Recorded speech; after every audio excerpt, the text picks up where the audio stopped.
আমি একজন বাংলাদেশের নাগরিকের মেয়ে। আমার মা বাবা একজন বাংলাদেশের নাগরিক ছিলেন।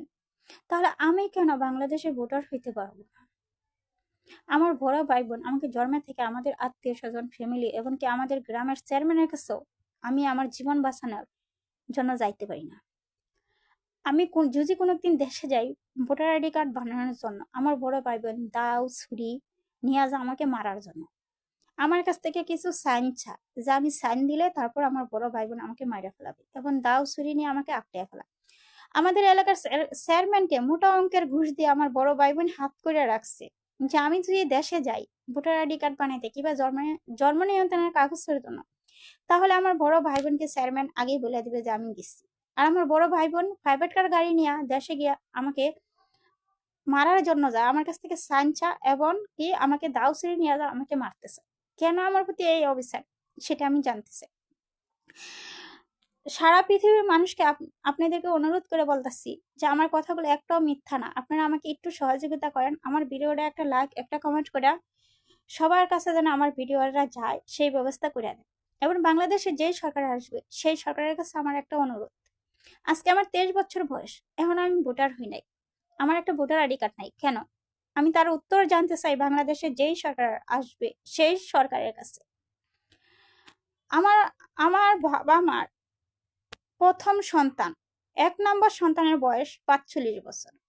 আমার বাবা মার 2 নম্বর সন্তানের বয়স 38 বছর। আমার বাবা মার 3 নম্বর সন্তানের বয়স 30 বছর। আমার বাবা মার 4 নম্বর সন্তানের বয়স 25 বছর। তাহলে আমার বাবা মার আমি 5 নম্বর সন্তান। আমার বয়স কিভাবে 50 বছর হয়? কারণ আমি আমার বাবা মার 5 নম্বর সন্তান হয়ে আমার বয়স কিভাবে 50 বছর হয়? আর আমাদের এলাকার চেয়ারম্যান ঘুষের টাকা খায় আমার ভাই বোনের আমার নামে 4-5টা জন্ম নিয়ন্ত্রণের কাগজ উঠাইয়া দিছে। একটা জন্ম নিয়ন্ত্রণের কাগজে একটা বয়স দিয়া উঠাইয়া দিছে চেয়ারম্যান মোটা অঙ্কের ঘুষ খায়া।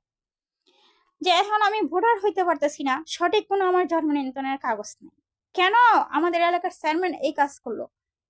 মোটা অঙ্কের টাকাটাই তার কাছে বড় ছিল। এখন আমি বাংলাদেশের একটা নাগরিক হইতে পারতেছি না, একটা ভোটার হইতে পারতেছি না, শুধু আমাদের এলাকার চেয়ারম্যানের জন্য, আমার বড় ভাই বোনের জন্য। আর আমাদের এলাকায় আমি যাইতেও পারতেছি না। কেন? আমার কি অপরাধ? তার বিচার চাই, আমার বড় ভাই বোনদের আমি বিচার চাই। আর এই বিচারে কে আপনারা সহযোগিতা করবেন তার আপনারা আমার পাশে দাঁড়ান। বাংলাদেশে যেই সরকার আসুক না কেন বর্তমান সামনে, সেই সরকারের কাছে আমি এই বিচারটা চাই যে কেন আমার প্রতি এত অবিচার চলতেছে, আমার কি অপরাধ সেই অপরাধটা আমি জানতে চাই। ফোনের মাধ্যমে আমার বড় ভাই বোন আমাকে হুমকি নুমকি দেয়। আজকে আমার 23.5 বছর বয়স, আমার বড় ভাই বোন আমাকে কোনোদিন বিয়ে বসতে দেয় নাই। আমার যখন বিয়ের গড় আসতো তখনই আমার বড় ভাই বোন আমাকে মাইরা নির্যাতন করে এবং আমার কুচ্ছিত চেহারা বানায় রাখতো।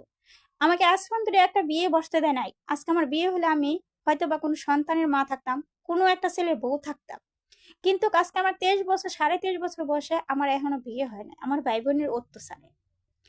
আমার কি অপরাধ ছিল যে আমার স্বামী সন্তান কেউ থাকবে না পৃথিবীতে মা বাবা মারা যাওয়ার পর আমার বড় ভাই বোনের অত্যাচারে? এই বড় ভাই বোনদের বিচার পাইতে আপনারা আমার পাশে দাঁড়ান, আপনারা আমাকে সহযোগিতা করেন। আমার ভিডিওটা বেশি বেশি করে লাইক কমেন্ট শেয়ার করে আপনারা প্রতিটা মানুষ যেন দেখতে পারে সেই ব্যবস্থা করে দেন। আর বাংলাদেশে যে সরকার আসবে সেই সরকারের কাছে আমি মানসিকভাবে বাঁচতে চাই, আমার নিরাপত্তা চাই।